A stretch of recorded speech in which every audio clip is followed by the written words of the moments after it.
Bugün ne yapacağız? Bugün Ukrayna'da köye gidiyorum. Her şeyi bir kontrol edeyim.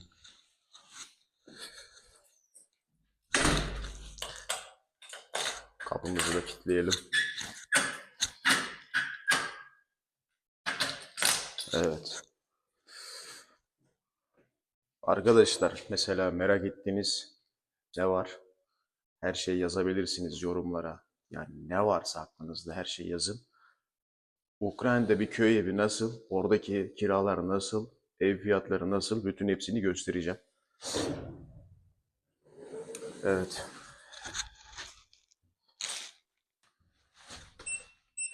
Önemli olan doğru bilgiye ulaşmak. İnsanların yazdığını ve söylediklerini boş verin. Şimdi beraber gideceğiz, çekeceğiz. Köy evi nedir? Ne kadardır? Kaç paraya kalırız? Hepsini göstereceğim.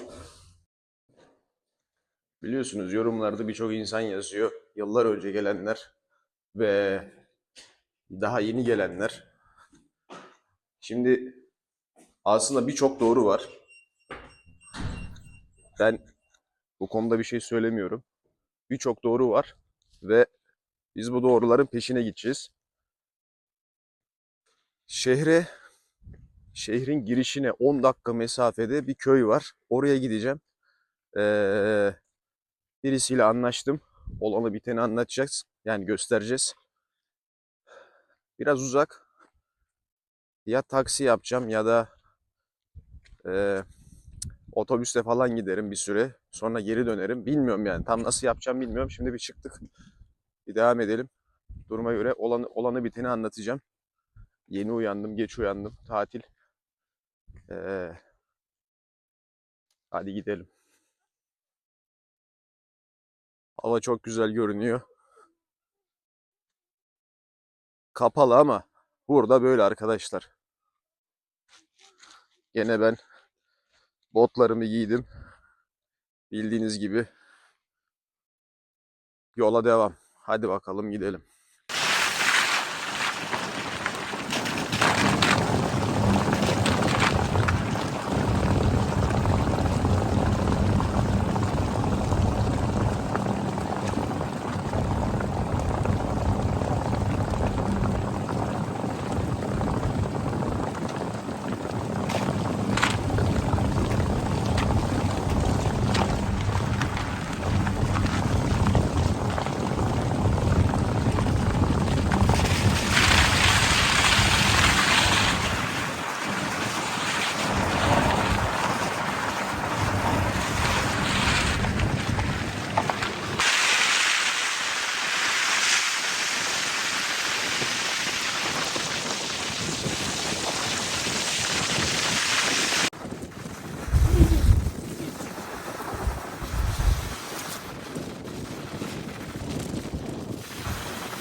Evet dostlar, köye geldim ama ya o kadar çok köpek var ki biraz korkmaya başladım.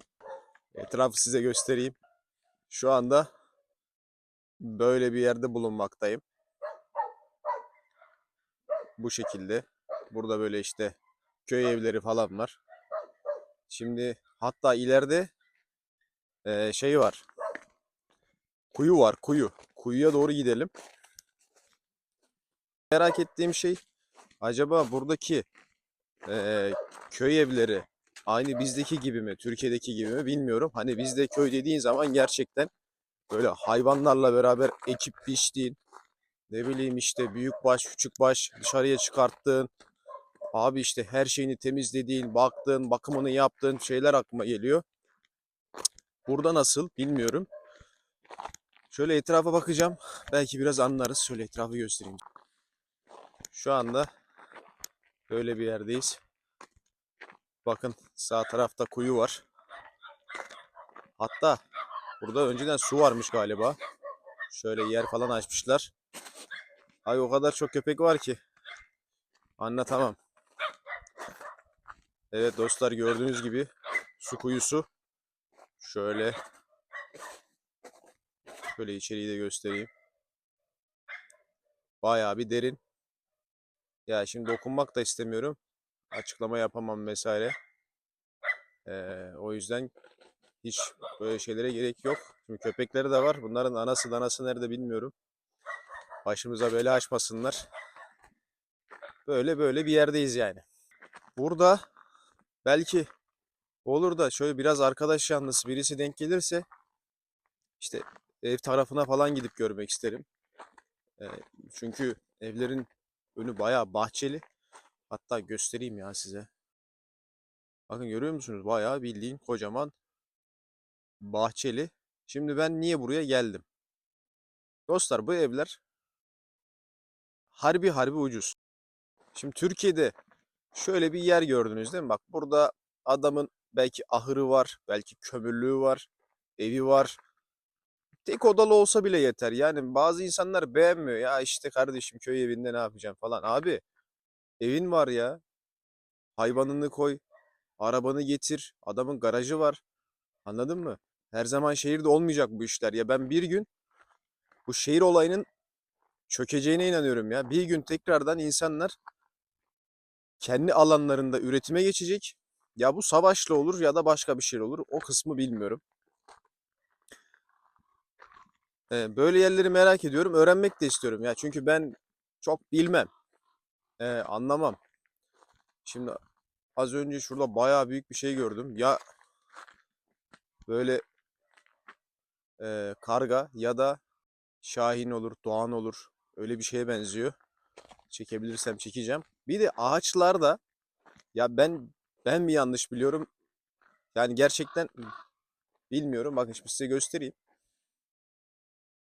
Ukrayna'da ağaçlarda bunlardan çok görüyorum. Bak görüyor musun böyle yuvarlak yuvarlak. Aa bak burada karga gibi bir şey vardı.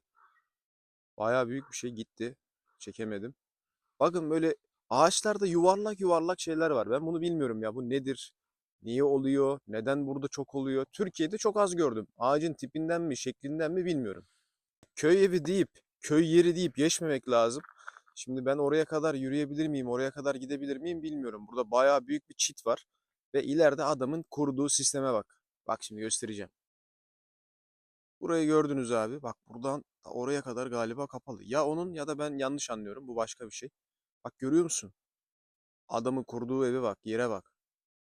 Abi adam bunu şehirde niye kursun ya? Adam şehirde kurmuyor. Geliyor adam. Falan oğlum yerler çok kötü. Umarım kafamı gözümü kırmam, burada düşecektim. Adam buraya geliyor. Düzenini kuruyor. Şimdi dostlar benim yakındığım şey ne biliyor musun? Ya bazen ben şunu anlatamıyorum.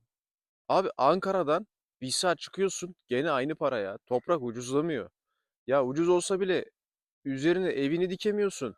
Ben mi yanlış biliyorum yani? Evini dikemiyorsun. Yok kapı numarası, yok bilmem su faturası, yok elektriği çekeceksin, yok onu yapacağım bunu. Ya burada da var. Ama kardeşim yapabiliyorsun yani, anladın mı? Hani sana kimse engel olmuyor ya da yapamazsın, koyamazsın, çekemezsin, edemezsin. Böyle bir şey yok. Yerleşim yeri ise seninse ne yapıyorsan yap diyor adam. Ee, Yani yanlışım varsa düzeltirsiniz. Şimdi daha iyi bilenler gelir. Şimdi bir şey demeyeyim ama ben öğrenen tarafım dostlar. Şimdi adam biliyor, geliyor beni yeriyor mesela. Bak şöyle bir durum da var. Ya ben olabildiğince kardeşim öğreniyorum ya. Gösteriyorum ya, ben bilmiyorsam, yanlış biliyorsam da doğrusunu yazın abi. Destek olacaksan böyle olacaksın yani, anladın mı? Benim gibi olacak insanlara, benim gibi gelecek olan insanlara ben destek olurum şu an. Bugün evet, sen oturduğun yerden izliyor olabilirsin. Ama kardeşim ben yarın sen geleceksen açacaksın videoyu izleyeceksin ya da demirden duydum diyeceksin, izledim, öğrendim diyeceksin. Bu böyle oluyor diye diyeceksin yani. Neyse, çok şey yapmayın. Seviyorum ya sizi. Valla geleceksek bir yere sayenizde geleceğiz. Şimdi ben bir yere gideyim diyorum ama e, hava 2,5 derece. Şu an saat 4, 4,5. Çok bir zamanım yok. 1, 1,5 saat falan çekersem çekerim. Buradan da bir arkadaşım var. Onun yanına uğrayacağım. Özellikle burayı seçtim. Geleyim burada köyde gezeyim. Buradan da giderim diye. Bir arkadaş hesabı. Öyle yani. Dil konusu da bir şeyler yapmaya çalışıyorum ama abi yürüyemiyorum bile. Bak geri çekeyim mi size? Ya hocam burada nasıl yürüyeceksin? Ben de size geleyim çekeyim diyorum da. Burada nasıl yürüyeceksin ya? Şu ağaç çok büyüledi beni. Ne tuhaf, ne değişik bir ağaç. Az önce kız çocuğu geldi yanıma kadar. Yüzümü görünce kaçtı gitti. Allah. Neyse. Köy videosu herhalde çok kısa sürecek benim. Çok fazla bir şey yapamayacak gibiyim. Hani niye derseniz dostlar ya bayağı bayağı bildiğin yalnız başıma burada geziyorum. Bakalım. Devam edelim. Neyse hazır buradayız. Ben size şundan biraz bahsedeyim. Dostlar burada en çok zorlandığım şey dil konusu. Yani dili öğrenmek gibi değil de burada yani bildiğiniz üzere mix konuşuyorlar.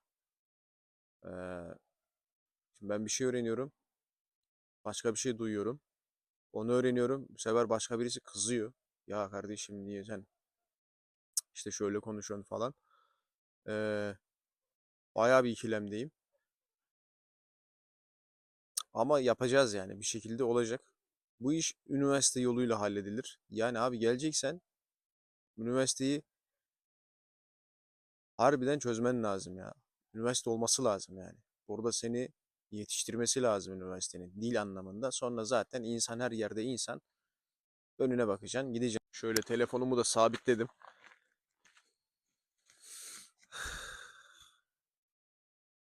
Ya köy ortamında anca anca bu kadar oluyor.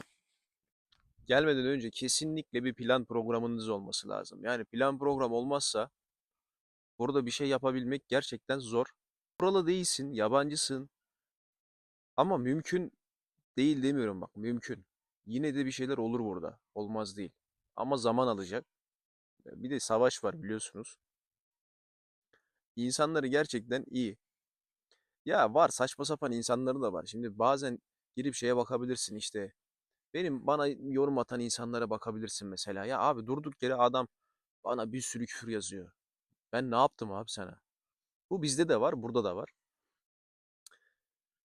İnsanlar bazen cımbızla aradan kötüyü alıyor ya da kötü bir yorumu alıyor. %90 iyiyi görmüyor mesela. Anladın mı? Ya ben ne yapabilirim bu adama? Hiçbir şey. Gelsin, trafik çeker en azından. Ve ben şunu da görüyorum. Abi bana bir şey yazdıkları zaman başka bir Ukraynalı şunu yazıyor. Ya sen bizi temsil etme. Şu yazdığın şeyleri sil. Bizim için utanç kaynağısın diyor. Anladın mı?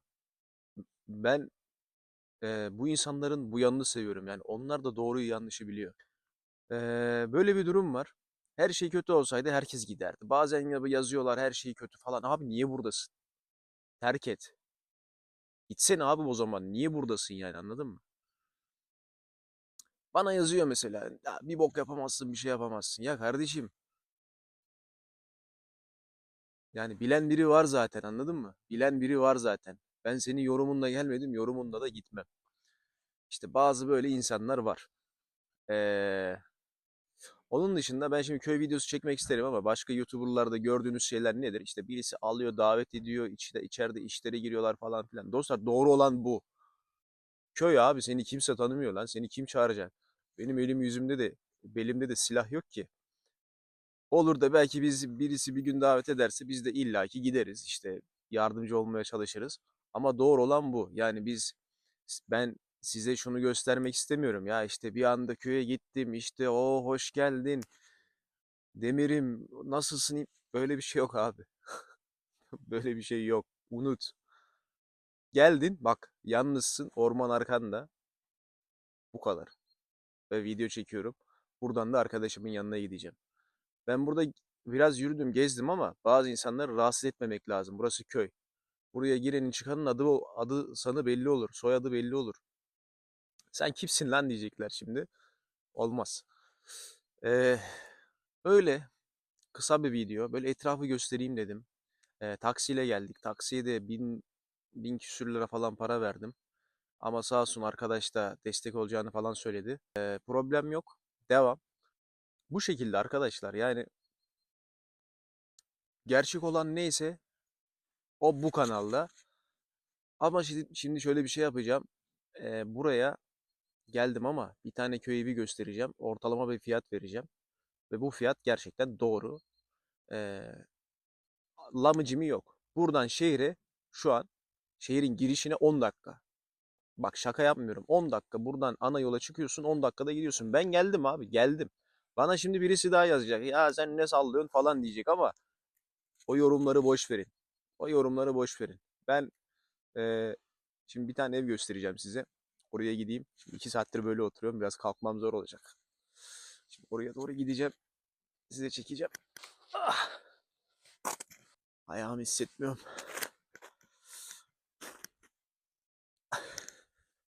Evet dostlar. Şimdi bu gördüğünüz ev aslında ben size gösterdim. Görüyorsunuz. Sağ tarafta şöyle bir kömürlü var. Şu ileride bilmiyorum artık ne koyuyorlarsa, nasıl bir şey varsa bilmiyorum. Böyle bir küçük yeri daha var. Bak burada da solda da evi var. Gördünüz mü? Abi bu ev şimdi sana 10 saniye veriyorum. Bu ev sence ne kadardır? TL bazında tahmin et. Bak orta şöyle göstereyim. Bak evin arsası buraya kadar. Bu evin arkası da var. Bu evin arkası da var. Arkasına geçemiyorum. Artık orası sizde. Tahmin edersiniz. Evet fiyatı söyleyeyim mi? Burası abi 11 bin dolar. 11 bin dolar. 11 bin dolar çarpı 40, 43. 10 bin desek 430 bin. Hadi 460 bin. Abi 500 bin ev var ya. Lan 500 bin lan. 500 bin. Ya millet yazıyor ya işte. Sen ne yapacaksın orada falan filan yazanlar var. O kameraya ne oluyor lan? Heh. Ya abi inşallah burada işim gücüm yerine oturur. Ben de burada istediğim hayatı yaşarım. Lüks illaki bir yerden bir şekilde olur da gelirse o hayatı da yaşarız. Ama kardeşim asıl hayat bu ya. Burada rahatsın. İstediğini yap. Ne yapıyorsan yap. Abi istiyorsan uçak yap burada. Ne yapıyorsan yap. Anladın mı? Hani ne yapabiliyorsan onu yapabiliyorsun. Daha ne olsun? Hayvanların olsun. Ne bileyim köpek al. Ondan sonra eee, ördeklerini al, kazlarını al. Küçük başlarını alıyorsan al. Arka tarafta falan kocaman orman var. Oraya şimdi geçemiyorum. Lan ne yapıyorsan yap yani. Anladın mı? Yani anlatacaklarım bu kadar. Umarım beğenirsiniz. Ben size böyle göstermeye çalıştım. Abi ne yalan ne yanlış. Anladın mı? Hepsi doğru. Ne diyorsam doğru bak. Bu dediklerimin hepsinin arkasındayım. Doğru abi bak buradan 10 dakika. Şehrin girişine. Bana yazıyorlar ki lan şehrin ortasında 10 bin dolara ev mi var? Lan oğlum manyak mısın sen? Sen burada 130 yıldır burada yaşıyorsun. Zaten senin bana gelip bunu sorman yanlış yani anladın mı? Senin burada bu kanalda da işin yok. Sen zaten yapacağını yapmışsın. Ben de hiçbir zaman şehrin ortasında bedava ev var, yok kirası şu kadar falan demedim yani. Benim buradaki amacım yeni gelen dostlara yapacağınız bir şey varsa, kuracağınız bir plan varsa Bunları öğrenin. Yapacağınız şeye göre gelin. Abi lüks istiyorsan yerin burası değil yani. Sana onu söylüyorum. Yerin burası değil. Lüks istiyorsan başka yere koşturup gitmen lazım. Ben o kısmı bilmiyorum. Ben burada düzenimi kuracağım. Bir şeyler yapacağım. Şirket milket açacağım. Ee, İnşallah olur. Görüşmek üzere. Kendinize iyi bakın.